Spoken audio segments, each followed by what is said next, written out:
beliau Syekh Imam Ghazali di dalam kitab Ihya-nya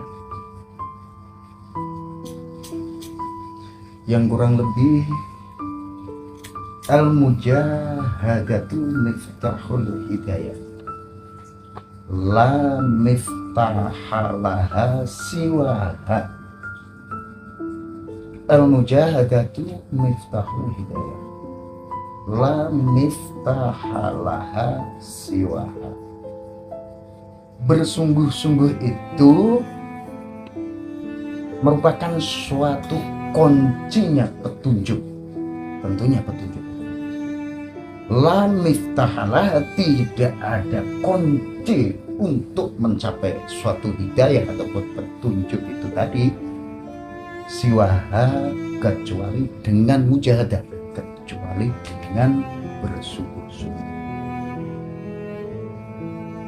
Ini call Imam Ghazali. Imam Ghazali ini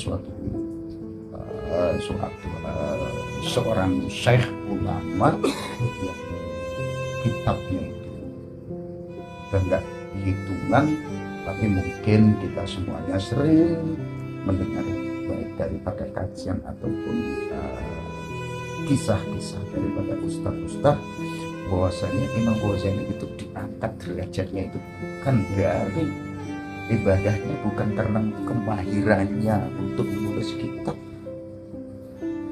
tapi dari rohimnya ataupun sifat aslinya pada sekolah. Suatu ketika Imam Ghazali itu menulis kitab. Kalau dulu itu pakai kolam, dalam arti kolam itu jadi antara pena dengan tinta itu bisa. Ini ujung pena, entah pena itu dari besi, entah itu dari lidi, entah dari apa, itu ditutulkan ke tinta baru buat nulis. Ini kalau dulu. Suatu ketika ada lalat hinggap pada tulisan Imam Ghazali itu tadi, karena itu berwujud air, meskipun tinta tapi masih berair, belum kering. Imam Ghazali berhenti menulis, seolah-olah mempersilahkan si lalat itu untuk nyedot itu tinta. Dalam hati Imam Ghazali, Masya Allah, ini berarti lalat ini kehausan ini. Kalau saya teruskan untuk nulis, lalat ini akan kabur, maka didiamkan, langsung berhenti. Betul, tinta yang dari goresan penanya Imam Ghazali itu sudah habis disedotkan itu lalat, pada Imam Ghazali meneruskan menulis kitab. Nah, itu derajat Imam Ghazali diangkat oleh Allah Subhanahu wa Ta'ala. Makanya ini ada hubungannya sama adab. Nah, hubungan daripada menjaga wajada ataupun al-mujahadah itu tadi, di sini yang pengen kita bahas yakni tentang mujahadah jihadun nafsi. Mujahadah jihadun nafsi. Ya, kalau kita dengar istilah zaman sekarang, gampangnya itu jihad itu cenderung pada angkat senjata. Jihad Palestina, jihad Suriah, jihad Baghdad, jihad itu kalau ada yang hubungannya angkat senjata itu namanya kitab, bukan jihad. Tapi kalau namanya wajahatu, mujahad ya, ini maknanya bersungguh-sungguh. Jadi bersungguh-sungguh kita mengkaji sesuatu yang kita maksud. Nah, di sini hubungannya jihad ini sama jihadun nafsi.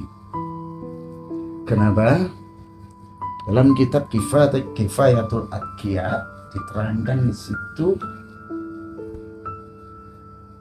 tazkiyatun nafsi anir radha'ili wajibatun. Tentunya ini kalau yang biasa ngaji ke suku tamu langsung tazkiyatun nafsi, ada majelis apa? Tazkiyatun nafs. ambilannya itu nama itu dari kitab Kifayatul Adqiyah, yang maknanya bagaimana membersihkan kotoran hati, atau sering lebih mudahnya disebut nafsu, itu merupakan suatu kewajiban. Membersihkan kotoran hati, atau dalam kurung disebut nafsu, itu merupakan suatu kewajiban. Wajibnya bagaimana maksudnya? Yakni kita berusaha untuk mengarahkan nafsu. Karena nafsu sering kita bahas bahwasanya tidak bisa untuk dimatikan. Nafsu itu bisanya kita kalahkan untuk kita setir, mati kita kalahkan itu. Tapi bukan kita yang diarahkan hawa nafsu, namun nafsulah yang kita setir. Ini hidup sebenarnya tujuannya itu harusnya seperti itu. Mungkin kalau kita ambil salah satu contoh, nafsu itu ya, kurang lebihnya ada yang menggolongkan 4, ada yang menggolongkan 5. Kalau kita ambil nafsu lawamah, nafsu bahemia, nafsu ananiyah, kita ambil contoh 3 aja. Satu saya simpan dulu, yakni nafsu mutmainnah, karena itu merupakan suatu nafsu pengecualian. Nafsu lawamah ini cenderung orang itu tidak merasa cukup dan tidak ridho atas takdir yang ditentukan oleh Allah. Gak punya duit dengan punya duit, seberapapun juga. Kasih duit 100 pengen 200, kasih duit 200 gak cukup lagi, terus. Ini lawamah, tidak ada cukup. Nah, hal semacam itu salahnya di mana? Salah karena kita itu tidak ridho ataupun menerima takdir yang digariskan oleh Allah saat itu ataupun hari itu. Nafsu bahimnya, yakni nafsu hayawaniyah, lebih populernya, ya ini cenderung pada ingin makan sendiri. Ini hayawan, sifat hewan itu kan seperti itu. Sama-sama pengen makan di lapangan, rumput di mana-mana. Tapi biasanya kalau hewan di mana temannya itu makan, pasti dia itu pengen ngerebut itu. Ini nafsu hayawan bahimnya. Selanjutnya nafsu syaitoniyah, nafsu ananiyah. Syaitoniyah itu nanti perkumpulan daripada bahimnya, lawamah segala macam ke nafsu syaitoniyah. Ananiyah ini nafsu takabur, merasa diri lebih daripada yang lain. Semuanya itu harus kita redakan, bahkan kalau bisa harus kita setir. Oh ini enggak baik, oh ini enggak benar, oh kalau saya itu istilahnya itu mengikuti apa keinginan hati saya, belum tentu kemampuan saya itu mampu. Dan lagi pula takdir saya saat ini memang kemampuan saya seperti ini. Akhirnya orang itu akan merasa ridho dan ikhlas menjalani takdir Allah Subhanahu wa Ta'ala. Ini nafsu kalau sudah bisa kita arahkan seperti itu. Makanya ada kejadian apapun juga, baik enak, tidak sorak-sorak kegirangan, pahit pun juga tidak ngegerundel. Kamu udah bisa terhawa nafsunya sendiri.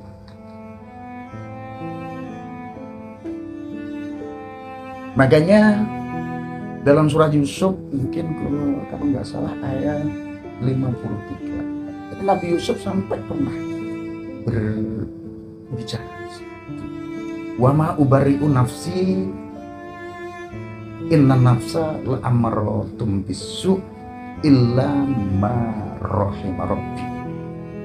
Dan tidaklah akan aku bebaskan diriku dikuasai nafsuku, karena sesungguhnya nafsu itu cenderung memerintahkan kepada suatu keburukan, ini kata Nabi Yusuf. Dan itu ada di Al-Quran surat Yusuf 53. Kalau nggak 53, 54. Dan tidak akan aku biarkan diriku dikuasai amat nafsu, karena sesungguhnya hawa nafsu itu cenderung memerintahkan kita kepada suatu keburukan. Illa ma rahima rabbi, kecuali nafsu-nafsu yang dapat rahmatnya Allah Subhanahu wa ta'ala. Setelah saya bicara kecuali nafsu yang dapat rahmatnya Allah Subhanahu wa ta'ala, baru saya buka nafsu yang keempat, mutmainnah itu tadi. Nah, kalau yang masuk ke dalam golongan mutmainnah itu pengecualian mustasna. Makanya kalau di doa-doanya biasanya Ustaz Ampun itu ya ayyatuhan nafsul mutmainnah irji'i. Nah, itu maksudnya kalau nafsu dari segala nafsu itu udah kita bisa setir, kita kumpulkan jadi mutmainnah semuanya. Harapannya apa? Suatu ketika kita dipanggil balik pulang ke hadirat Allah Subhanahu wa ta'ala, ini dalam keadaan husnul khotimah, tujuannya seperti itu. Makanya mari kita sama-sama belajar untuk mengendalikan menahan hawa nafsu yang cenderung perintah kepada keburukan itu tadi.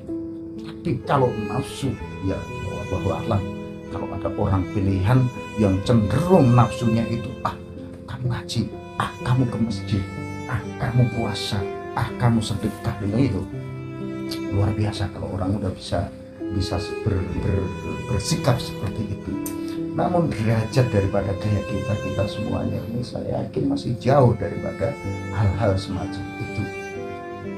Nah, ini kalau istilah zaman sekarang itu gampangannya kita bicara tentang tazkiyatun nufus ataupun tazkiyatun nafsi tadi, istilah keren zaman sekarang yakni operasi mental.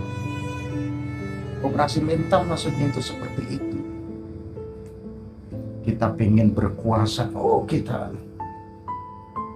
meskipun ada keinginan seperti itu, kalaupun toh memang Allah mentakdirkan kita berkuasa, tidak perlu istilahnya itu tabrak sana tabrak sini, berkuasa.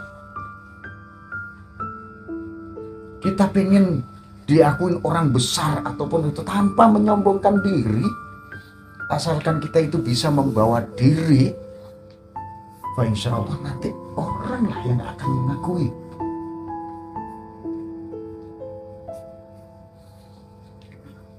Operasi mental seperti itu.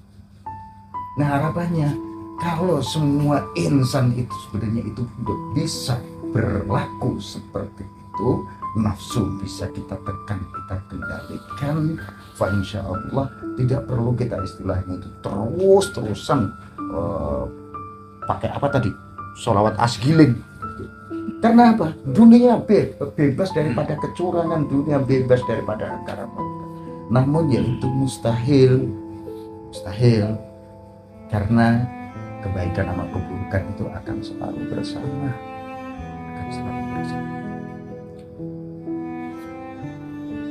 Dan saya akhiri dengan suatu kutipan dari kitab Jami'ul Usul yang ada hubungannya juga dengan tentang ataupun adab.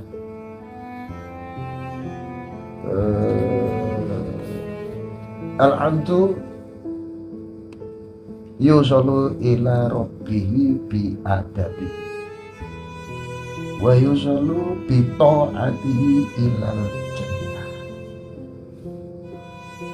Al-abdu yusallu ila rabbihi bi adabihi wa yusallu bi ta'atihi ila jannah.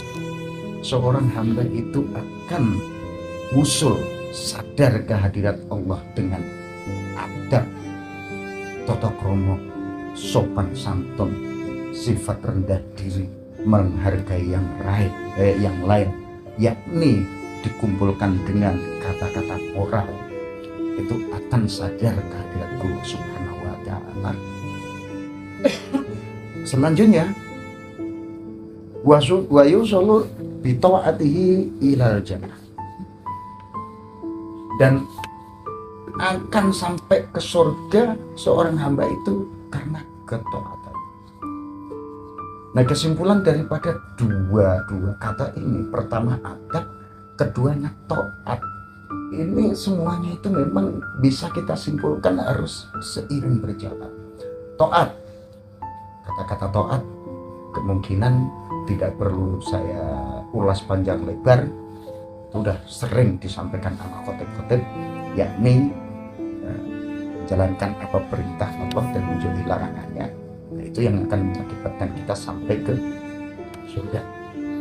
Lah, yang menyampaikan kita itu sadar kehadiran Allah, bahwasanya apapun gerak-gerik kita itu selalu dipantau oleh Allah Subhanahu wa Ta'ala, baik dalam keadaan sepi, baik dalam keadaan ramai, baik dalam keadaan gelap ataupun keadaan terang, itu dengan adab kita.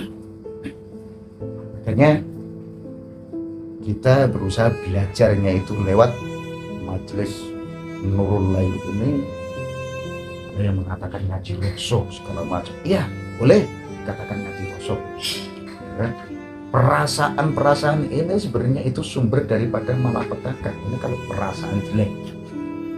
Tapi kalau perasaan baik, insya Allah itu nanti akan mengakibatkan suatu hal yang positif juga.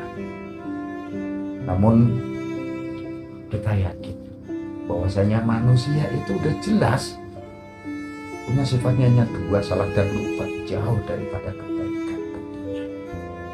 Untuk itu mari kita sama-sama belajar untuk mengendalikan hawa nafsu kita sesuai dengan kemampuan kita tentunya, yang mana goalnya ataupun tujuannya itu kita akan selalu sadar kehadiran Allah Subhanahu wa Ta'ala dimanapun tempat, sehingga tidak suatu saatnya wakila marrok wa pernah annahul firok, yakni ketika kita akan dicabut nyawa Israel, ini kita selalu sadar bahwasanya seorang hamba itu memang berakhirnya itu harus menghadap kepada yang menciptakan, sehingga akhir katanya kita akan menutup usia kita dalam keadaan husnul khotimah. Berkalam bila taufiq hidayah. Assalamualaikum warahmatullahi wabarakatuh.